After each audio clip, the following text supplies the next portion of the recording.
Hari Om, Namaste. Welcome to the next in our series of Vishnu Sahasranama Stotram. Today we're going to look at the third stanza. Before that, let us begin with our prayer and by chanting the stanza. Om Shuklam Baradharam Vishnum Shashivarnam Chaturbhujam Prasannavadanam Dhyayet Sarva Vignopashantaye Yogo yōgavidāṃ nētā pradhāna puruṣēśvaraḥ narasimha puṣrīman keshava puruṣottamah. Hari Om. So, Yogaha is the first name of this stanza. Bhagavan is given the name Yogaha, which is the 18th on the list, on the big list. Yogaha means the one to be attained through yoga. So we have to be careful here. The word yoga has been popularized around the world and connected to yoga asanas, the physical postures. But that is not the yoga that is being referred to here. Yoga has many meanings in Sanskrit. The word yogaha comes from the Sanskrit root yuj. And one of the main meanings of yuj is yojane, which is joining together, uniting together, bringing together. Usually things separated in space and time, when brought together, there is a yogaha, a union. So with the seeker and sought also, when somebody is a seeker and they're seeking something external, something sought, there is a union when there's a gain of the sought. So the seeker and sought fuse together, and that is yogaha. But there's another type of seeker-sought union also, and that is what is being talked about here with this name. It is the gain of the already gained. It is like losing your car keys and looking all over the house for your car keys, looking all over the place for the keys, and you cannot find them. You've searched all the drawers, searched outside, everywhere. Finally, your hand goes into a pocket in your jacket that you didn't even know existed, and you hear this jingling, and there they were with you all along. You realize you had the keys all along with you as well.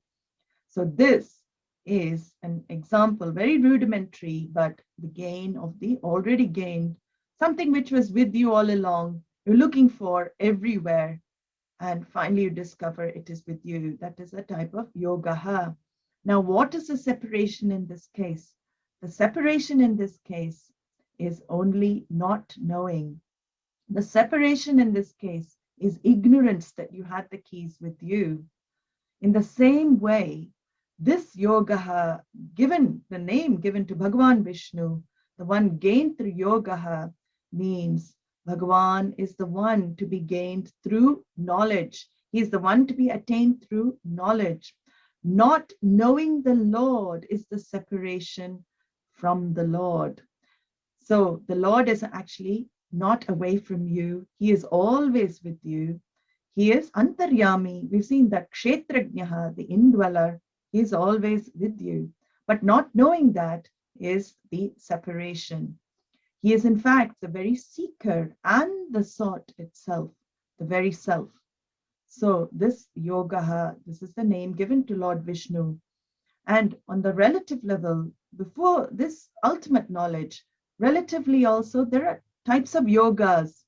The bringing Ishvara, awareness of Ishvara, Lord Vishnu into one's life is also a type of yogaha. The more and more I bring Ishvara in my life, the more and more issues I'm able to resolve, issues, past issues, issues with others. All of this is a type of yogaha, bringing Bhagavan's presence into my life, so I make amends and I make peace with all my past and with all the disturbances I have in my life. Yogaha is also, can be said, Bhagavan in the form of grace. When he bestows grace, you invoke grace to be at the right place at the right time. It is very important for any success in life to happen. And that yogaha with Bhagavan invokes that grace as well. Yogaha is understanding, as we saw, the oneness of the Jiva and the Paramatma. That is why Shankaracharya quotes an obscure Sanskrit verse for this name. He says, Jnanendriyani sarvani nigrihya manasa saha ekatva bhavana yogaha kshetrajna paramatmanoho. So when one restrains the sense organs, the organs of knowledge, and the mind, and dwells, contemplates on the oneness of Jiva and Paramatma, that is yoga. So being the goal of this, he also, being the goal, Paramatma, Lord Vishnu being the goal, he also is given the name Yogaha. He is known as Yogaha by the knowers of yoga. Now another meaning for Yuj, the Sanskrit root which Yogaha comes from, is also Nirodha, which means, literally means control.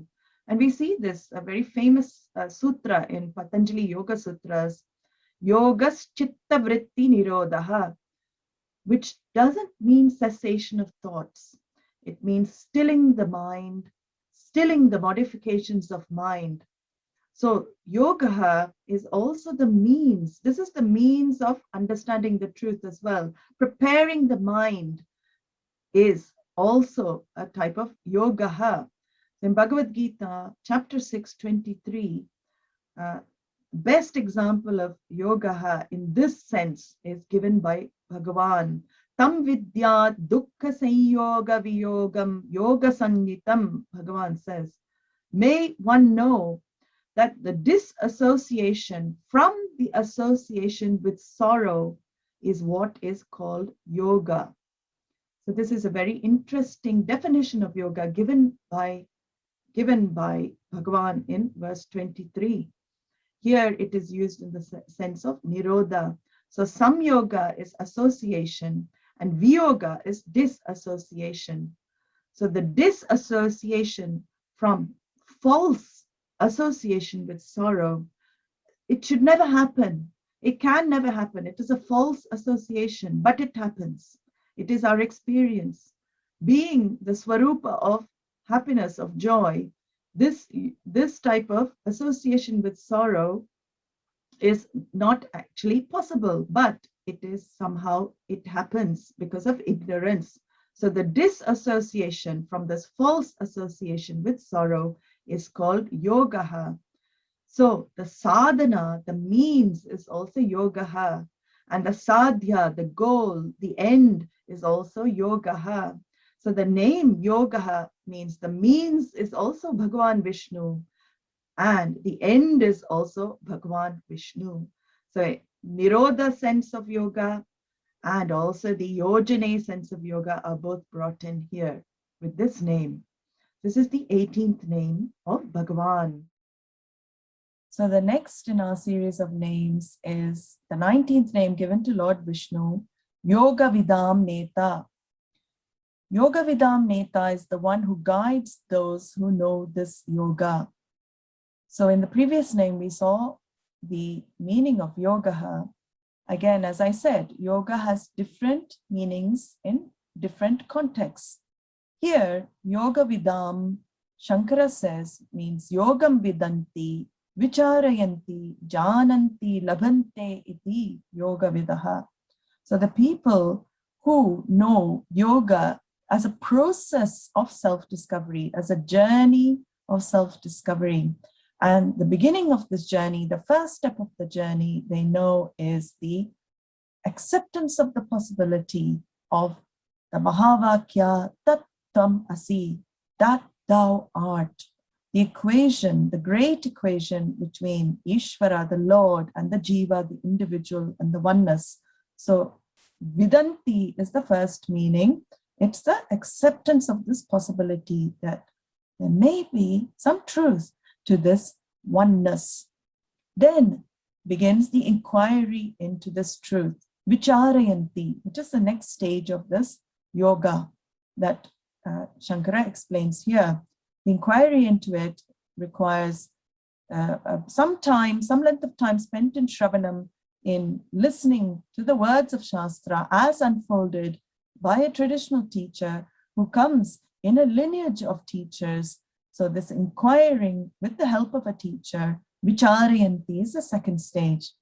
Then after the inquiry is done, all the obstacles need to be removed for this jnanam to be assimilated, for this knowledge to become assimilated into one's life, into one's psyche. And that, he says, is jananti. This jananti means that removing all the obstacles to this assimilation. And the last stage of this yoga is the discovery of oneness, the final discovery of oneness, which he says is labhante, the gain of the already gained, as we have seen in the previous name. So yoga is usually used in the sense of means, a sadhana, as we see it also in Ashtanga Yoga of Patanjali Muni. Great system, 8-limbed yoga system, excellent system for gaining adhikaritvam, a preparation of the mind for this final discovery of this oneness. We also saw that Shankaracharya in the previous name took the meaning of yoga as being the discovery of the oneness of Paramatma and Jivatma. But because in this name, another word is added, nētā, which means leader or guide, the Lord is the leader or guide of the people who know this yoga, then we take yoga as the means. So how does he guide? He guides through, of course, the scriptural teachings which come from him alone, Upanishads, the knowledge of Vedanta. Everything is a puruṣēśvaraḥ. It is not created of a human intellect. It is from the Lord himself, revealed in the form of mantras to the great rishis of the past and handed over to their disciples in an unbroken lineage which still flows to this very day. So through the scriptural teachings he guides. He also guides, and he is the leader of the seekers of this yoga by providing the infrastructure, the arthas, kamas, the securities, and the infrastructure necessary to pursue this yoga. As Bhagavan promises in the 9th chapter, very famous verse, 22nd verse of the Bhagavad Gita, 9th chapter, he says, Yoga kshemam vaham yaham ananyas chintayanto mam. He promises, he makes a promise, I will take care of all your needs. Everything you want to retain, I will help you to keep. And anything you want to gain, I will provide for you. But you have to be committed to me, committed to discovering me. And discovery of me, the Lord, is nothing but the discovery of one's own self. So nētā, he guides and leads in this way. He also leads and guides through example. Another beautiful verse in the 3rd chapter of Bhagavad Gita, the 23rd verse, Bhagavan says, Yadi hyaham navarteyam jatu karman yatandritaha mama vartmanu vartante manushyav partha sarvashaha.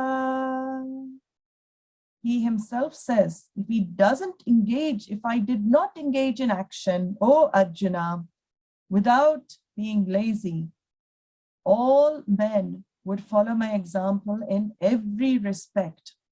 So Bhagavan is very clear in this verse. He, as Krishna avatar, also was very much engaged in action. He led through example as well. So we can take the lives of avatars that are in the itihasas, all the incarnations of divinity that are in the scriptures, and learn through their example. So Bhagavan says he also is the leader, the guide in this manner as well. So the next name is pradhāna puruṣēśvaraḥ. Lord Vishnu is seen as the Lord of both matter, the material cause, or pradhāna mentioned in this name, and he is the Lord of Purushaha, here referring to the individual jiva. So for anything to be created, we need an intelligence and we need material. So for instance, let's take a very simple example. To make a gold ring, we need a jeweler and we need gold. The jeweler is the intelligence. He possesses the intelligence. He knows how to put together a gold ring. He knows how the ring is made. And the material that he uses to put the ring together is the gold. Now, the gold, can it function on its own? No, it cannot. It is inert. So the gold, an inert matter, inert material, cannot function without a conscious being, an intelligent being, to mold it into a name and form and give it a function. As in this example, which is also limited, by the way, because all examples are limited, but the main idea is that there is an intelligence behind everything that is intelligently put together. It's the same with this jagat, with this universe. This universe is intelligently put together. And what is this intelligence? This intelligence can be perceived through all the laws, all the orders that we see in this universe. The intelligence exists. And the material we see for ourselves, the whole jagat is material. We did not create it. It is a material cause for the universe. And that material is non-separate from intelligence. That's the uniqueness here. There is no separate material and separate intelligence in this universe. The intelligence permeates, pervades, as we've seen in the previous names, the whole materials that's seen, the material cause of this jagat. So Bhagavan very beautifully in the Bhagavad Gita 9th chapter verse 10 says, Maya Dyakshena Prakritihi Suyate Sacharacharam Hetunanena Kaunteya Jagat Viparivartate. How is he present as intelligence here? How is he present? He says in this verse, with me is the presiding presence. The Prakriti or pradhāna, the material, creates this world of movables and immovables in this universe. And because of this reason, the world undergoes all the changes. But this pradhāna, this prakriti or maya, these are all technical terms in the Shastra. We're not going to go into this technical terms now, but we understand all three are synonyms and all three mean the material cause for this universe. So Bhagavan says in this verse that he blesses this material cause to create. Without his blessing, consciousness, presence, the material cause cannot, it is inert, it cannot do anything by itself. It is not an autonomous entity by itself. So what this name refutes is a particular system of Indian philosophy, which is called Sankhya Darshana, which was prevalent many, many thousands of years ago. This term pradhāna was mainly used by them. And this pradhāna was seen as a separate entity, which created this universe of its own volition. So this, as I have said, cannot be. It is defective because a material cause, how can something inert create by itself? Its very definition is inertness. It cannot. Gold cannot, we saw, create by itself. There has to be a conscious being with knowledge of what to make with the gold, uses the gold to create. So this is this word, this particular name refutes the Sankhya Darshana. And because Ishvara, the Lord, is not accepted by them, there is a lot of issues that arise from that philosophical type of thought. But in Vishnu Sahasranama, we see, brings Ishvara, Lord Vishnu, into the picture and into the equation with this particular name, pradhāna puruṣēśvaraḥ, saying, he is the Lord of that pradhāna. He is the Lord of the material cause. Without him, the material cause cannot do anything. So this is what is meant by pradhāna here. And in Shvetashvatara Upanishad, There is a line, very famous line, Mayam tu prakritim vidyat, Mayinam tu maheshwaram. So there it is said, Prakriti, pradhāna, of course, same thing, is the substance by which the world, this whole universe is created. And the Upanishad says, know this Prakriti, this Maya. If you know this Prakriti, if you know this Maya, you know Ishvara, Maheshwara. So he's Mayinam tu Maheshwaram. You know that Maheshwaraha, the Lord. How do you know him? He becomes the Mayin, the magician. This whole universe is nothing but a bundle of his tricks. He is the wielder of this Maya, the controller of this Maya, the magical behind all the tricks that you see in the world. How is everything a trick? Well, anything you take any object, is it really as solid as you think it is? Even basic science says everything is a bundle of parts. Anything you can break down, smaller parts, smaller parts. Where do we go? We end up with atoms, particles, bosons, this, that, all concepts of, particles. Then where do we end up? Finally, Vedanta is the only solution. Vedanta says you end up only with consciousness. So that you end up with the Mayan, the magician who is behind all these tricks. So this is the pradhāna. He is the Lord of the pradhāna. He is the Lord of the material cause. He himself being intelligent cause as well. Intelligence and material are non-separate. They are one and the same. And Purushaha referred to here is the Purushaha, the Jiva who is under the control of Maya Shakti. Whereas Ishvara is above the control of Maya. He is the controller of Maya. The Jiva is deluded by the power of Maya. The individual wrongly identifies with the body-mind sense complex and lives a life of limitation, taking all the problems of the body-mind senses as his or her problems. So this is because of this veiling power of Maya. It Avarana Shakti of Maya, the veiling power, covers the vision of the individual, covers the vision of the reality from the individual. And the individual, the lot of all of us, the human beings, is that we take ourselves to be what we are not in reality. And that is why all suffering comes about. Ishvara, Lord Vishnu, is Bhagavan, the magician behind all these tricks, hiding behind everything, including this body, mind, senses.